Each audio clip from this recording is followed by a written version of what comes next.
Good morning ಗೆಳೆಯರೆ. ಇವತ್ತಿನ travel ಲಾಗ್ದಲ್ಲಿ ನಾನು ನಿಮಗೆ ಗೋವಾದ ಒಂದು ಸೀಕ್ರೆಟ್ ಬೀಚನ್ನು ಮತ್ತು ಕೆಲವೊಂದಿಷ್ಟು ಅನ್ಎಕ್ಸ್ಪ್ಲೋರ್ಡ್ ಸೀಕ್ರೆಟ್ ಪ್ಲೇಸಸ್ಗಳೆಲ್ಲ ತೋರಿಸಲಿದ್ದೇನೆ. ಈ ಎಪಿಸೋಡ್ ತುಂಬಾ ಎಂಟರ್ಟೈನಿಂಗ್ ಆಗಿದೆ, ಅದಕ್ಕಾಗಿ ಇದನ್ನು ಮಿಸ್ ಮಾಡ್ಕೋಬೇಡಿ. I love Goa. ಸದ್ಯಕ್ಕೆ ನಾನು ಪಾರಾ ಅನ್ನೋ ಒಂದು ಸಣ್ಣ ಹಳ್ಳಿಗೆ ಬಂದಿರುವೆ.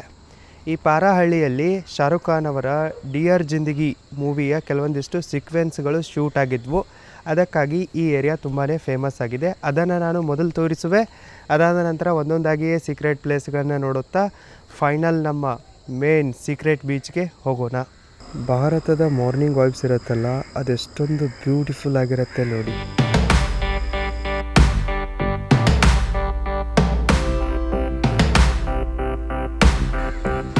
ಗೆಳೆಯರೆ, ಮುಂದೆ ನಿಮಗೆ ಈ ಪಾಮ್ ಟ್ರೀ ಮತ್ತು ತೆಂಗಿನ ಮರಗಳ ಸಾಲು ಕಾಣಿಸ್ತಾ ಇದೆಯಲ್ಲ, ಸೊ ಇಲ್ಲೇ ಡಿಯರ್ ಜಿಂದಗಿ ಮೂವಿಯ ಕೆಲವೊಂದಿಷ್ಟು ಸೀಕ್ವೆಲ್ಗಳು ಶೂಟ್ ಆಗಿವೆ.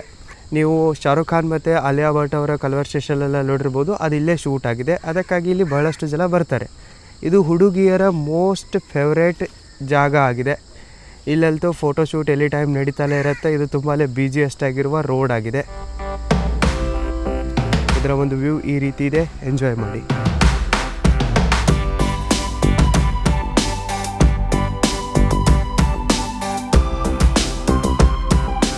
ನಾನೀಗ ಚಪೋರಾ ಪೋರ್ಟನ್ನು ನೋಡೋಕ್ಕೆ ಬಂದಿರುವೆ. ಆದರೆ ಚಪೋರಾ ಪೋರ್ಟ್ 10 ಗಂಟೆ ನಂತರ ಓಪನ್ ಆಗುತ್ತೆ. ಸೊ ಅಲ್ಲಿ ತನಕ ಟೈಮ್ ವೇಸ್ಟ್ ಮಾಡೋದು ಯಾಕಂಥೇಳಿ ನಾನು ಇಲ್ಲೇ ಚಪೋರಾ ಪೋರ್ಟದ ಹತ್ತಿರದಲ್ಲಿರುವ ವ್ಯಾಗಟರ್ ಬೀಚ್ಗೆ ಹೋಗ್ತಾ ಇರುವೆ. ಪಾರ್ಕಿಂಗ್ ಲೊಕೇಶನ್ನಿಂದ ಸ್ವಲ್ಪ ಕೆಳಗಡೆ ಹಾಗೆ ನಡ್ಕೊಂಬಂದುಬಿಟ್ರೆ ನಮಗೆ ವ್ಯಾಗಟರ್ ಬೀಚ್ ಸಿಗತ್ತೆ. ವ್ಯಾಗಟರ್ ಬೀಚಿನ ಒಂದು ಸುಂದರ ವ್ಯೂ ಈ ರೀತಿ ಇದೆ ನೋಡಿ ಗೆಳೆಯರೆ. ಮಿಕ್ಕ ಬೀಚ್ಗಳಿಗೆ ಕಂಪೇರ್ ಮಾಡಿದರೆ ಈ ಬೀಚ್ ತುಂಬಾ ಸೈಲೆಂಟ್ ಆಗಿದೆ ಅಂತ ಹೇಳ್ಬೋದು. ಲೆಸ್ ಕ್ರೌಡೆಡ್ ಆಗಿದೆ, ಜನ ತುಂಬಾ ಕಡಿಮೆ ಇದ್ದಾರೆ. ಬೆಳಗ್ಗೆ ಗೋವಾದಲ್ಲಿ ಯಾರೂ ಎದ್ದೇಳಲ್ಲ. ನಾನು ಒಬ್ಬಳೇ ಬೆಳಗ್ಗೆ ಎದ್ದಿರುವೆ. ಇಲ್ಲೆಲ್ಲ ಮಧ್ಯಾಹ್ನ 2 ಗಂಟೆಲಿ ಎಲ್ತರವೇ ಎದ್ದೇಳ್ತಾರೆ. ಸೊ ಈ ಬೀಚು ಕ್ಲೀನ್ ಕೂಡ ಆಗಿದೆ ಮತ್ತು ಲೆಸ್ ಕ್ರೌಡೆಡ್ ಕೂಡ ಆಗಿದೆ. ಸೊ ನೀವು ಮನಃಶಾಂತಿಗಾಗಿ ಬರೋರಿದ್ದರೆ ಬರ್ಬೋದು. ಇಲ್ಲಿ ಕಲ್ಲು ಬಂಡೆಗಳ ಮೇಲೆ ಕುತ್ಕೊಂಡ್ಬಿಟ್ಟು ಮೆಡಿಟೇಷನ್ ಮಾಡ್ಬೋದು, ಇಲ್ಲ ಗಳೋ ಅಂಥೇಳಿ ಅಳತಲೂ ಕೂಡ್ಬೋದು. ಯಾರು ಹೇಳೋರಿಲ್ಲ, ಕೇಳೋರಿಲ್ಲ.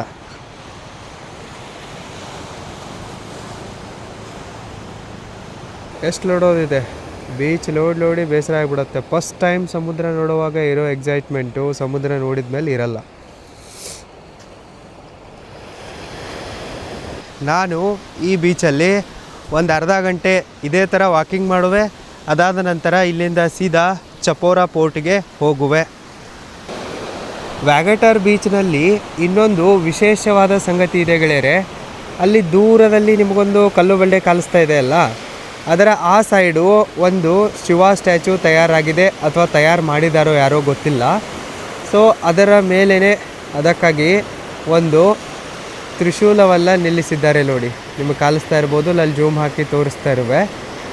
ಸೊ ಇಲ್ಲಿ ಬಹಳಷ್ಟು ಜನ ಏನು ಬಾಂಗ್ ಅಂತಾರಲ್ಲ, ಐ ಮೀನ್ ಗಾಂಜಾ ಇರ್ಬೋದು ಮೋಸ್ಟ್ಲಿ, ಅದು ಶಿವಲ ಪ್ರಸಾದ ಅಂತೇಳಿ ತಿಳಿದ್ಬಿಟ್ಟು ಫಾರಿನರ್ಸ್ ಸಮೇತ, ಇಂಡಿಯನ್ಸು ಸಮೇತ ಇಲ್ಲಿ ಕುತ್ಕೊಂಡ್ಬಿಟ್ಟು ಸೇದ್ತಾ ಇರ್ತಾರೆ. ಸೊ ಇದು ಇದರ ಮತ್ತೊಂದು ವಿಶೇಷತೆ ಆಗಿದೆ.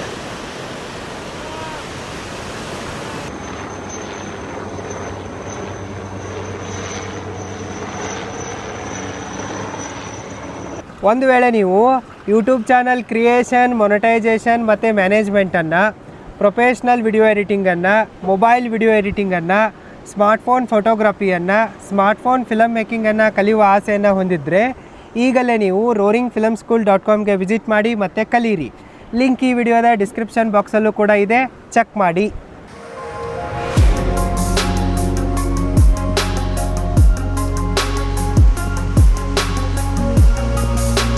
ನಾನೀಗ ಚಪೋರಾ ಪೋರ್ಟಿಗೆ ಬಂದು ತಲುಪಿರುವೆ. ನನ್ನ ಹಿಂದ್ಗಡೆನೇ ಇಲ್ಲೇ ಪೇಯ್ಡ್ ಪಾರ್ಕಿಂಗ್ ಇದೆ, ನೀವು ನೋಡ್ಬೋದು. ಪಾರ್ಕಿಂಗ್ಗೋಸ್ಕರ 100 ರೂಪೀಸ್ ಕೊಡಬೇಕಾಗತ್ತೆ. ಸಿಕ್ಕಾಬಟ್ಟೆ ಬಿಸಿಲಿದೆ ಮತ್ತು ಬೆಳಗಿಲಿಂದ ಎಲ್ಲೂ ತಿಂದಿಲ್ಲ. ಅದಕ್ಕಾಗಿ ನಾನೀಗ ಫ್ರೂಟ್ಸ್ ಎಲ್ಲ ಖರೀದಿ ಮಾಡಿರುವೆ. ಇಲ್ಲಿ ಐಸ್ ಕ್ರೀಮ್ ಪರ್ಚೇಸ್ ಮಾಡಿದರೆ ಅದಕ್ಕೂ ಕೂಡ 50 ರೂಪಾಯಿ ಕೊಡಬೇಕಾಗತ್ತೆ. ಸೊ ಅದೇ 50 ರೂಪಾಯಲ್ಲಿ ಫ್ರೂಟ್ಸ್ ಬರ್ತವೆ. ಫ್ರೂಟ್ಸ್ ಹೆಲ್ದಿ ಆಗಿರುತ್ತೆ, ಅದಕ್ಕಾಗಿ ನಾನು ಇದನ್ನು ಪರ್ಚೇಸ್ ಮಾಡಿರುವೆ. ಇದೆಲ್ಲ ತಿಂತಾ ಈಗ ಪೋರ್ಟ್ಗೆ ಹೋಗುವೆ. ಗೆಳೆಯರೆ, ಸದ್ಯಕ್ಕೆ ನಮ್ಮ ಮುಂದಿದೆ ಅಸಲಿ ಚಾಲೆಂಜ್. ಯಾಕಪ್ಪ ಅಂತಂದರೆ ನಮಗೆ 500ಕ್ಕಿಂತಲೂ ಜಾಸ್ತಿ ಮೆಟ್ಟಿಲುಗಳನ್ನು ಏರಿಬಿಟ್ಟು ನಮಗೆ ಅಲ್ಲಿ ಮೇಲಿನ ತನಕ ಹೋಗೋದಿದೆ.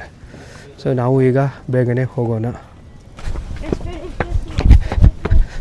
ಮೇಲ್ಗಡೆಯಿಂದ ಬಿಸಿಲು ಸುಡ್ತಾ ಇದೆ. ಇಂಥ ಸುಡುವ ಬಿಸಿಲಿನಲ್ಲಿ ನಾನು ಹೋಗ್ತಾ ಇರುವೆ, ಕರಗಾಗುವ ಎಲ್ಲ ಚಾನ್ಸಸ್ಗಳಿವೆ. ನೋಡಿ ಹಿಂಗೆ ಸ್ಟೆಪ್ಸ್ ಇವೆ, ಹಿಂಗೆ ಇರ್ತಾ ಹೋಗೋದಿದೆ.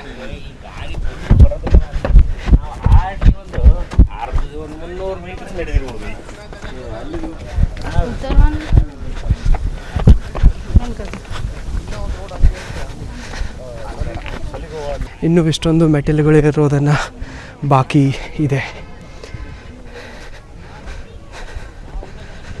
ವಾತಾವರಣದಲ್ಲಿ ಟೆಂಪ್ರೇಚರ್ ಜಾಸ್ತಿ ಆಗಿರೋದ್ರಿಂದ ಗಾಳಿನೇ ಇಲ್ಲ. ಚಪೋರ ಪೋರ್ಟಿನ ಒಂದು ವಾಲ್ ಈ ರೀತಿ ಇದೆ ನೋಡಿ.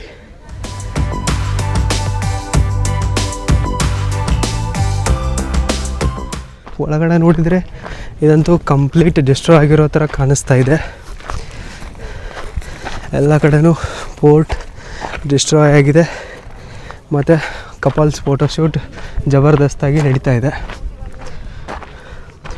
ಈ ಚಪೋರ ಪೋರ್ಟನ್ನು 1717ರಲ್ಲಿ ಪೋರ್ಚುಗೀಸರು ತಮ್ಮ ಸೇಫ್ಟಿಗಾಗಿ ಮತ್ತು ಸರ್ವಿಲೆನ್ಸ್ಗಾಗಿ ಕಟ್ಟಿದ್ರು. ಆದರೆ ಸದ್ಯಕ್ಕೆ ಇದು ಕಂಪ್ಲೀಟ್ಲಿ ಡಿಸ್ಟ್ರಾಯ್ ಹೋಗಿಬಿಟ್ಟಿದೆ. ಈ ಚಪೋರ ಪೋರ್ಟ್ನಲ್ಲಿಯೇ ದಿಲ್ ಚಾಹತಾ ಹೈ ಅನ್ನೋ ಒಂದು ಹಿಂದಿ ಮೂವಿಯ ಸೀಕ್ವೆನ್ಸ್ ಅಂದರೆ ಒಂದು ಸೀನು ಇಲ್ಲಿ ಶೂಟ್ ಆಗಿತ್ತು. ಸೊ ಈಗ ನಾನು ತೋರಿಸ್ತಾ ಇದ್ದೀನಿ ನೋಡಿ, ಇದೇ ಒಂದು ಜಾಗದಲ್ಲಿ ದಿಲ್ ಚಾಹತಾ ಹೈ ಮೂವಿಯ ಒಂದು ಸೀನ್ ಶೂಟ್ ಆಗಿತ್ತು. ಸೊ ಅದಕ್ಕಾಗಿ ಇದಿಷ್ಟು ಫೇಮಸ್ ಆಗಿದೆ. ಇಲ್ಲಿ ಏನಿಲ್ಲ, ಇಲ್ಲಿ ಕುತ್ಕೊಂಡ್ಬಿಟ್ಟು ಒಂದು ಸೀನ್ ಆಗಿದೆ ಅಂಥೇಳಿ ಇಷ್ಟೊಂದು ಜನ ಕೋತಿಗಳು ಇಲ್ಲಿ ಬಂದಿವೆ ಅಷ್ಟೇ. ನಾರ್ತಿಗಳು ಏನು ಸ್ವಲ್ಪನೂ ಮ್ಯಾನರ್ಸ್ ಇಲ್ಲ, ಸಿವಿಕ್ ಸೆನ್ಸ್ ಅನ್ನೋದು ಏನೂ ಇಲ್ಲ. Third class fellows. ನಾನು ಅರ್ಧ ಗಂಟೆ ವೆಯ್ಟ್ ಮಾಡಿದೆ, ಅವೇನು ಕೋತಿಗಳು ಸರಿತಾ ಇಲ್ಲ. ಅಲ್ಲಿ ತನಕ ನಾನು ನಿಮಗೆ ಈ ಪೋರ್ಟ್ ವಾಲ್ದಿಂದ ಅರಬ್ಬಿ ಸಮುದ್ರದ ಒಂದು ಸುಂದರ ವ್ಯೂವನ್ನು ತೋರಿಸುವೆ. ಇಲ್ಲಿಂದ ಅದು ಕಾಣಿಸುತ್ತೆ. ಪೋರ್ಟ್ ವಾಲ್ ಉಳಿದಿದೆ ನೋಡಿ ಗೆಳೆಯರೆ. ಸೊ ಇಲ್ಲಿಂದ ಅರಬ್ಬಿ ಸಮುದ್ರದ ಒಂದು ಸುಂದರ ವ್ಯೂ ಕಾಣಿಸುತ್ತೆ, ನಾನು ನಿಮಗೆ ತೋರಿಸುವೆ. ನೋಡಿ ಹೇಗಿದೆ ಅರಬ್ಬಿ ಸಮುದ್ರ. ಎಲ್ಲಿ ತನಕ ನಿಮ್ಮ ದೃಷ್ಟಿ ಹೋಗುತ್ತೋ ಅಲ್ಲಿ ತನಕ ನೀರೇ ನೀರಿದೆ. ಹಡಗುಗಳು ಕೂಡ ಹೋಗ್ತಾ ಇವೆ. ಇತ್ತ ಕಡೆ ಊರಿದೆ.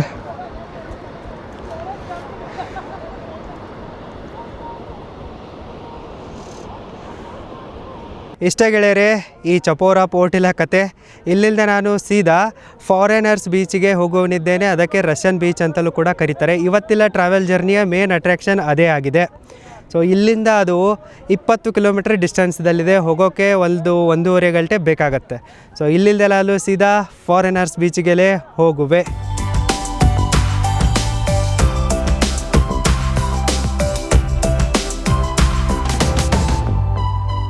ಗೆಳೆಯರೆ, ನಾನೀಗ ಆರಂಬೋಲ್ಗೆ ಬಂದು ತಲುಪಿರುವೆ.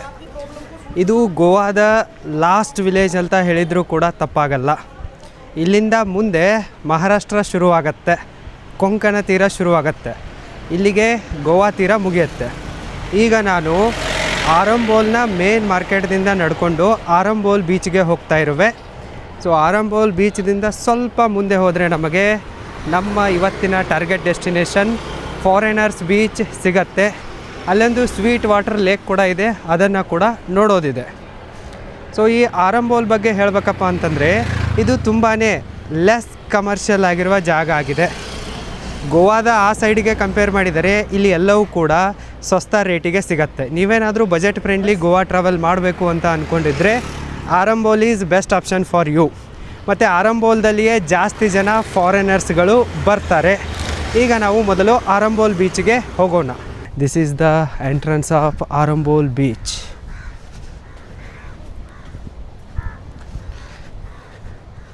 ಗೆಳೆಯರೆ, ಇದು ಆರಂಬೋಲ್ ಬೀಚಿನ ಎಂಟ್ರೆನ್ಸ್ ಆಗಿದೆ. ನೋಡೋಣ. Guys, right now I am in Arambol beach. ನಿಮಗೇನೆ ನಿಂದೆ ಸುಂದರವಾದ ಬೀಚ್ ಕಾಣಿಸ್ತಾ ಇದೆಯಲ್ಲ, ಇದೇ ಆರಂಬೋಲ್ ಬೀಚ್ ಆಗಿದೆ. ಇದರ ವಿಶೇಷತೆಗಳ ಬಗ್ಗೆ ಹೇಳಬೇಕಂತಂದರೆ ಇಲ್ಲಿ ನೋಡಿ, ಇಲ್ಲಿ ಕೂಡ ಬೀಚ್ ಬೆಡ್ಸ್ಗಳಿವೆ ಮತ್ತು ಬೀಚ್ ಶಾಕ್ಸ್ಗಳು ಕೂಡ ಇವೆ. ಇದೊಂದು ದೊಡ್ಡ ಬೀಚ್ ಆಗಿದೆ. ಆದರೆ ಇಲ್ಲಿ ನಿಮಗೆ ಜಾಸ್ತಿ ಜನ ನೋಡೋಕ್ಕೆ ಸಿಗಲ್ಲ. ಇದೊಂದು ಸುಂದರವಾಗಿರುವ ಸ್ವಚ್ಛವಾಗಿರುವ ಮತ್ತು ಶಾಂತವಾಗಿರುವ ಬೀಚ್ ಇದೆ. ಇಲ್ಲಿ ತುಂಬಾ ಕಡಿಮೆ ಜನ ಇರ್ತಾರೆ. ಇದು ಸ್ವಚ್ಛವಾಗಿರೋದ್ರಿಂದ ಸುಂದರವಾಗಿರೋದ್ರಿಂದ ಇಲ್ಲಿಗೆ ಜಾಸ್ತಿ ಜನ ಫಾರಿನರ್ಸ್ಗಳೇ ವಿಸಿಟ್ ಕೊಡ್ತಾರೆ. ಇದು ಫಾರಿನರ್ಸ್ ಬೀಚ್ ಅಲ್ಲ, ಇದು ಆರಂಬಲ್ ಬೀಚ್ ಆಗಿದೆ. ಇದರ ಎಕ್ಸ್ಟೆನ್ಷನ್ಗೆ ಫಾರಿನರ್ಸ್ ಬೀಚ್ ಅಂತ ಕರೀತಾರೆ. ಅದಕ್ಕೂ ಕೂಡ ಒಂದು ಕಾರಣ ಇದೆ. ನಾನು ನಿಮಗೆ ಮುಂದ್ಗಡೆ ದೂರದಲ್ಲಿ ಒಂದು ಬೆಟ್ಟ ತೋರಿಸ್ತಾ ಇದ್ದೀನಿ ನೋಡಿ. ಸೊ ಆ ಬೆಟ್ಟದಲ್ಲಿ ಏನು ಕಾಣಿಸ್ತಾ ಇದೆ ಅಲ್ಲ, ಇದಾಗಿದೆ ರಷ್ಯನ್ ಮಾರ್ಕೆಟ್. ಸೊ ಅದ್ರ ಮುಂದಿಂದ ಸ್ವಲ್ಪ ನಡ್ಕೊಂಡು ಹೋಗಿಬಿಟ್ರೆ ಈ ಜಾಗದಲ್ಲಿ, ಈಗ ಜೂಮಾಗಿ ತೋರಿಸ್ತೀನಿ ನೋಡಿ, ಈ ಜಾಗದಲ್ಲಿ ಒಂದು ಸೀಕ್ರೆಟ್ ಬೀಚ್ ಇದೆ. ಅದಕ್ಕೇ ರಷ್ಯನ್ ಬೀಚ್ ಅಥವಾ ಫಾರಿನರ್ಸ್ ಬೀಚ್ ಅಂತ ಕರೀತಾರೆ. ನಮಗೀಗ ಗೆಳೆಯರೆ ಇಲ್ಲಿಂದ ಅಲ್ಲಿ ತನಕ 2 ಕಿಲೋಮೀಟರ್ ನಡ್ಕೊಂಡು ಹೋಗೋದಿದೆ. ಬನ್ನಿ ನಡೆಯೋಣ. Childrens are busy in building fort in sand. Childhood life is the best life. ಹಿಂಗೆ ಗೆಳೆಯರೆ ನಮಗೆ ಬೀಚ್ ಸೈಡ್ದಿಂದ ನಡೀತಾನೆ ಹೋಗೋದಿದೆ. Feel Goa and love Goa ಹಿಂಗೆ ನಡೀತಾನೆ ಹೋಗೋದಿದೆ. ಇಲ್ಲಿ ಫಾರಿನರ್ಸ್ಗಳು ಜಾಸ್ತಿ ಯಾಕೆ ಬರ್ತಾರಪ್ಪ ಅಂತಂದರೆ ಶಾಂತತೆ ಇರೋದ್ರಿಂದ ಇವರು ಯೋಗ ಕಲಿಯೋಕ್ಕೆ, ಎಕ್ಸರ್ಸೈಸ್ ಮಾಡೋಕ್ಕೆ, ಮೆಡಿಟೇಷನ್ ಮಾಡೋಕ್ಕೆ ಬರ್ತಾರೆ. ಮತ್ತು ಆರಂಬೋಲ್ದಲ್ಲಿ ಬಹಳಷ್ಟು ಯೋಗ ಮತ್ತು ಮೆಡಿಟೇಷನ್ ಕ್ಲಾಸಸ್ಗಳು ಕೂಡ ನಡೀತವೆ. नहीं आगे जा रहा है इसे घूम फिर के आ जाओ अपना कैफे चल रहा है 100 रुपये का बियर मिलेगा 2+1 ऑफर. ಗೆಳೆಯರೆ ನಾನೀಗ 1 ಕಿಲೋಮೀಟರ್ ನಡೀತಾ ಈಗ ಫಾರಿನರ್ಸ್ ಮಾರ್ಕೆಟ್ ಅಥವಾ ರಷ್ಯನ್ ಮಾರ್ಕೆಟ್ಗೆ ಬಂದು ತಲುಪಿರುವೆ. ನಿಮಗೆ ನನ್ನ ಹಿಂದೆ ಕಾಣಿಸ್ತಾ ಇದೆ ಅಲ್ಲ, ಅದೇ ರಷ್ಯನ್ ಮಾರ್ಕೆಟ್. ಅಲ್ಲಿಂದ ಮತ್ತೆ ನಾವು 1 ಕಿಲೋಮೀಟರ್ ಅಲ್ಲಿ ತನಕ ನಡಿಬೇಕಾಗತ್ತೆ.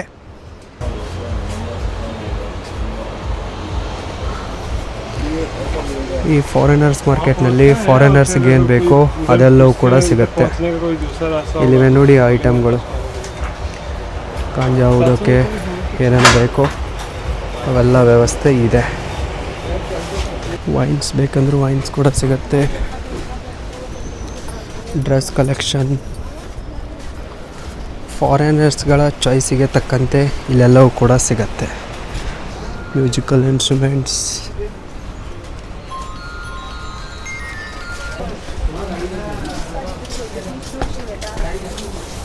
Shoes collection, dress collection. ಈ ಮಾರ್ಕೆಟ್ನಲ್ಲಿ ಡ್ರೆಸ್ ಕಲೆಕ್ಷನ್ ಕೂಡ ಇದೆ, ಶೂ ಕಲೆಕ್ಷನ್ ಕೂಡ ಇದೆ. ಇಲ್ಲೆಲ್ಲ ಸಿಗುತ್ತೆ, ಬಟ್ ಸ್ವಲ್ಪ ಕಾಸ್ಟ್ಲಿ ಇರುತ್ತೆ.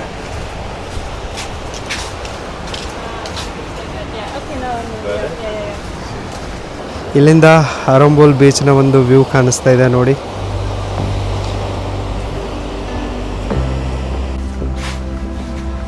This is crazy. ಇದಾಗಿದೆ ನೋಡಿ, ಇದು ಮಸ್ತ್ ಇದೆ.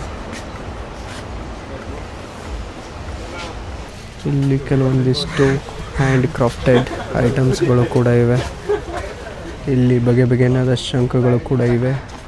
ನಮಗೆ 1 ಕಿಲೋಮೀಟರ್ ದೂರದಿಂದ ದೊಡ್ಡ ಬಂಡೆ ಕಾಣಿಸ್ತಾ ಇತ್ತಲ್ಲ, ಅದೀಗ ನನ್ನ ಹಿಂದೆ ಇದೆ. ಇಲ್ಲಿಂದ ಇನ್ನೂ ಒಂದು ಅರ್ಧ ಕಿಲೋಮೀಟರ್ ನಡ್ಕೊಂಡು ಹೋಗೋದಿದೆ.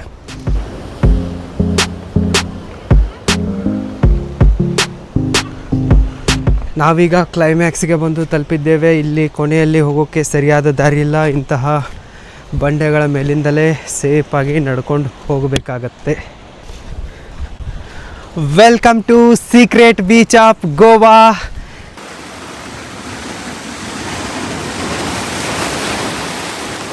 ಇದೆ ನೋಡಿ ಗೋವಾದ ಸೀಕ್ರೆಟ್ ಬೀಚ್.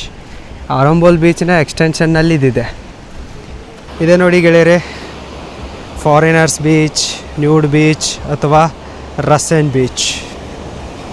ಈ ಸೀಕ್ರೆಟ್ ಬೀಚಿಗೆ ಜಾಸ್ತಿ ಜನ ಫಾರಿನರ್ಸ್ಗಳೇ ಬರ್ತಾರೆ.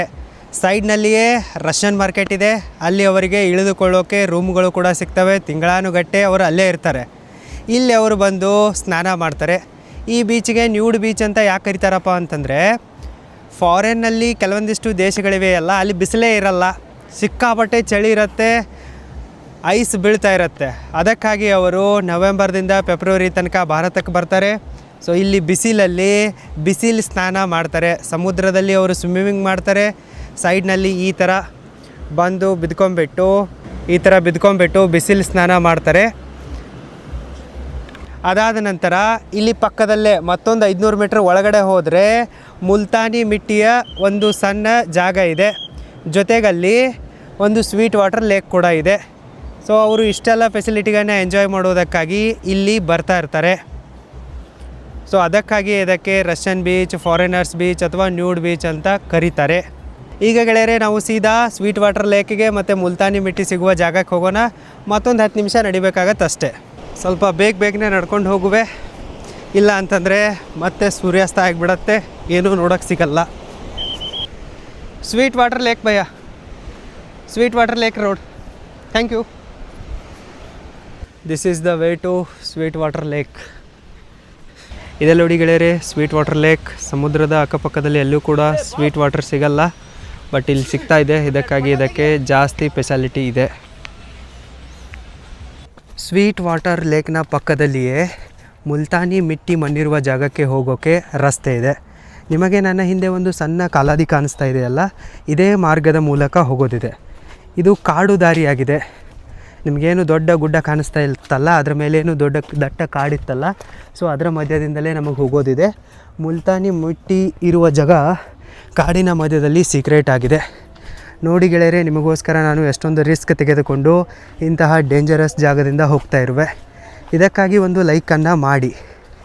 ನಿಮಗೆ ಯಾವುದೇ ಟ್ರಾವೆಲ್ ಲಾಗರ್ ಆಗಿರಬಹುದು ಇಷ್ಟೆಲ್ಲವನ್ನು ತೋರಿಸಲ್ಲ, ಯಾಕಂದರೆ ಅವ್ರಿಗೆ ಗೊತ್ತಿಲ್ಲ. ಸೊ ನಾನು ಎನಿ ಟೈಮ್ ಸುತ್ತಾ ಇರ್ತೀನಲ್ಲ, ನನಗಿವೆಲ್ಲ ಗೊತ್ತಿದೆ. ಇನ್ನೂ ಬಹಳಷ್ಟು ಸೀಕ್ರೆಟ್ ಲೊಕೇಶನ್ಗಳು ಗೊತ್ತಿವೆ. ಅದಕ್ಕಾಗಿ ವಿಡಿಯೋಗೆ ಲೈಕ್ ಮಾಡಿ ಮತ್ತು ಚಾನಲ್ಗೂ ಸಬ್ಸ್ಕ್ರೈಬ್ ಮಾಡಿ ಇಟ್ಕೊಳ್ಳಿ. ನಾನೀಗ ಮುಲ್ತಾನಿ ಮಿಟ್ಟಿ ಇರುವ ಜಾಗಕ್ಕೆ ಬಂದು ತಲುಪಿರುವೆ. ಇದು ದಟ್ಟ ಕಾಡಿನ ಮಧ್ಯೆ ಒಂದು ಸೀಕ್ರೆಟ್ ಆದ ಜಾಗದಲ್ಲಿದೆ. ನಿಮಗೆ ಕೆಳಗಡೆ ಸ್ವೀಟ್ ವಾಟರ್ ಲೇಕ್ದಲ್ಲಿ ನೀರು ಕಾಣಿಸ್ತಾ ಇತ್ತಲ್ಲ, ಆ ನೀರೆಲ್ಲವೂ ಕೂಡ ಇದೇ ಒಂದು ಜಾಗದಿಂದ ನದಿಯ ಥರ ಹರಿತಾ ಮುಂದೆ ಹೋಗ್ತಾ ಇದೆ. ಮುಲ್ತಾನಿ ಮಿಟ್ಟಿಯ ಸೋರ್ಸನ್ನು ನಾನೀಗ ನಿಮಗೆ ತೋರಿಸುವೆ. ಇದೇ ನೋಡಿ ಗೆಳೆಯರೆ, ಮುಲ್ತಾನಿ ಮಣ್ಣು. ಹಳೆಯ ಕಾಲದಲ್ಲಿ ಸಾಬೂನು ಇರಲಿಲ್ಲಲ್ಲ, ಆಗ ಜನ ಇದನ್ನೇ ಸಾಬೂನಿನ ಥರ ಬಳಕೆ ಮಾಡ್ತಾಯಿದ್ರು. ಸ್ವಲ್ಪ ಈ ಮುಲ್ತಾನಿ ಮಣ್ಣನ್ನು ಕೈಯಲ್ಲಿ ತೆಗೆದುಕೊಳ್ಳೋಣ, ಅದಾದ ನಂತರ ನೀರಲ್ಲಿ ಹಾಕಿ ನೋಡೋಣ ಸಾಬೂನಿನ ಥರ ಇದಕ್ಕೇನಾದರೂ ನೊರೆ ಬರುತ್ತಾ ಅಂಥೇಳಿ.